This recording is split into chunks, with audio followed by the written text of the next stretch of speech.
사이코패스. 네, 사실 뭐 정식 진단명은 아니기는 한데요. 네. 네, 일반인들이 많이 쓰는 용어인데 뭐 정신과 의사가 생각하는 사이코패스, 총기 쌤은 여기에 대해서 좀 어떻게 생각하시나요? 정신과가 특히 우리나라는 미국의 진단 기준을 따르니까 미국에서 이야기하는 진단 기준에 사이코패스라는 말은 없잖아요. 근데 사이코패스라는 말이 사실 원래 등장한 거는 대중들한테서 등장한 건 아니고 원래 저희가 이야기하는 반사회성 인격 장애를 일컫는 말이 사이코패스였다고 해요. 근데 지금도 사실 정신 분석 역동을 하시는 분들은 사이코패스라는 말을 종종 사용하시는데 지금에 와서는 사실 사이코패스는 반사회성 인격 장애라고 이야기하는 분들 중에서 유독 좀 더 공감 능력이 떨어지고 감정적으로 비어 있고 이런 사람들을 사이코패스, 그러니까 반사회성 인격 장애가 사이코패스를 어느 정도 포함하는 진단명이다라고 생각을 하시면 될 것 같아요. 근데 뭐 사이코패스는 어떻고 뭐 소시오패스는 또 뭐 사회생활을 잘하면서 뭐 사회적인 공감 능력이 떨어지고 이런 식으로 대중들에 널려진 이야기가 많긴 한데 사실은 사이코패스랑 소시오패스는 거의 비슷한 표현이라고 알고 계시면 될 것 같아요. 근데 문제는 그런 사이코패스, 소시오패스에 대해서 기술하고 설명하고 분류하는 것들이 정신과 의사인데 정신과 의사가 그럼 사이코패스를 가장 많이 보느냐? 현실은 그렇지 않습니다. 그쵸. 네.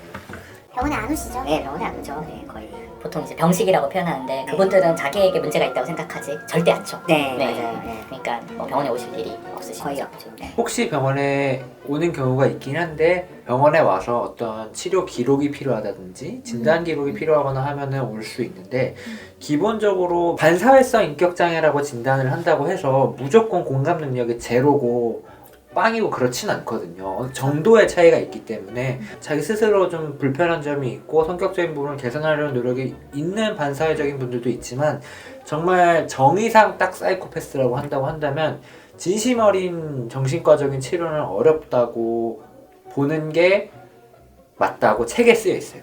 제 생각이 아니고 네. 책에 진정한 의미의 사이코패스는 정신치료의 대상이 아니다라고 쓰여 있죠. 그래서 결국 가는 데는 교정시설이 네. 되는 경우가 많죠. 네. 네. 선생님은 근데 보신 적 있으세요? 그런 저는 제가 있던 병원에서는 본 적이 없는 것 같아요. 네. 선생님들은 저는 주치를 해본 적이 있기는 한데요. 힘드셨겠어요. 저는 반사회성 인격장애로 진단을 받은 환자분이랑 꽤 오랜 시간 정신치료를 했던 적이 있었는데 정말로 그 반사회적인 행동들을 많이 하시면서 그거에 대해서 이렇게 막 양심의 가책을 느끼기보다는 오히려 저한테 오셔서 막 자랑을 하셨던 분이 있으세요. 뭐 내가 뭐 누구랑 이야기하는데 마음에 안 들어서 뭐 담배 불로 지져줬다 아니면 뭐 의자를 집어넣어서 그렇게 해놓고 나서도 내가 어떻게 오히려 뭐 큰 소리 떵떵 쳤더니 한마디도 못하더라 이런 식으로 막 그 자랑스럽게 이야기를 하고 그랬었는데 사실 제가 뭐 반사회성 인격장애를 정신치료로 치료할 수 있는 수준이다라고 절대 이야기 못하기 때문에 사실 그분과의 치료도 저는 아주 잘 끝났다고 생각하진 않지만 이제 책들을 보면은 이제 대단하신 선생님들께서 이제 그 반사회성 인격장애를 치료했던 사례들을 몇몇 올려놓은 것들을 보면은 반사회성 인격장애에서 가장 중요한 건 양심이 없는 거잖아요. 이 양심을 틔우기 위해서 가장 중요한 거는 양심의 출발은 누군가에게 잘 보이고 싶은 마음이라고 한다고 하더라고요. 그러니까 어린아이가 어릴 때 양심을 만들어내는 것들은 첫 번째는 혼나지 않기 위해서지만 그 다음부터는 누군가에게 잘 보이기 위해서 누군가한테 엄마 아빠한테 칭찬을 받기 위해서 이쁨 받기 위해서 애가 마음속에 도덕 기준을 만들어가는 거거든요. 근데 사이코패스나 반사회성 인격장애 환자분들도 처벌받지 않기 위해서 규칙은 따라요. 아무리 사이코패스라고 하더라도 경찰서 앞에서 사람을 죽이진 않잖아요. 그거는 오히려 충동장애에 가깝겠죠? 근데 처벌받지 않기 위해서 따르는 양심이 아니라 누군가에게 잘 보이고 싶은 마음에서 양심이 없는 것이 사이코패스라고 한다면은 이 환자-의사 관계를 통해서 환자가 처음으로 누군가에게 잘 보이고 싶은 사람이라는 감정적인 관계를 형성하고 그런 애착이 형성될 수 있다면은 치료의 가능성이 있다. 근데 정말 진정한 사이코패스라면 그게 불가능하기 때문에 어렵다는 것이지 어느 정도의 가능성이 있는 분들이라고 한다면 정신치료를 해볼 수 있다.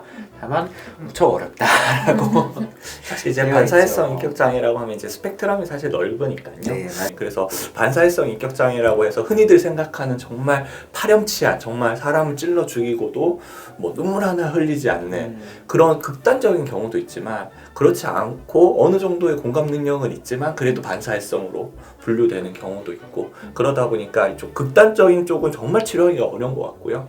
그래도 그나마 조금 말씀하신 사례처럼 그런 경우들은 그래도 치료의 여지가 조금 있고 사이코패스를 인지를 가능성을 보는 설문 검사가 있긴 해요. 실제로 있긴 한데 인터넷에 돌아다니는 것 중에 그거 정말 그거를 따와서 사용하는 거는 거의 본 적이 없고 어떤 한 가지 면만을 가지고 그 사람 사이코패스다라고 이야기할 수는 없고 그리고 공감 능력이 없는 게 사이코패스의 특징이긴 하지만 공감 능력이 부족한 사람이 전부 사이코패스는 아니거든요. 그쵸. 다른 정신과적인 질환 면 중에서도 공감 능력이 떨어지는 분들도 많아요. 그쵸. 네, 용어가 혼용되고 있는 면이 많아서 그런 면에서 조금 사실 정확한 진단 용어는 반사회성 인격 장애로 아우른다. 다만 그 중에 심각한 분들을 사이코패스나 소시오패스로 표현하기도 한다라고 알고 계시면 도움이 될 것 같아요. 네. 네. 그러면 이제 조금 더 용어 쓰는 데 있어서 좀 도움이 되지 않을까 싶습니다.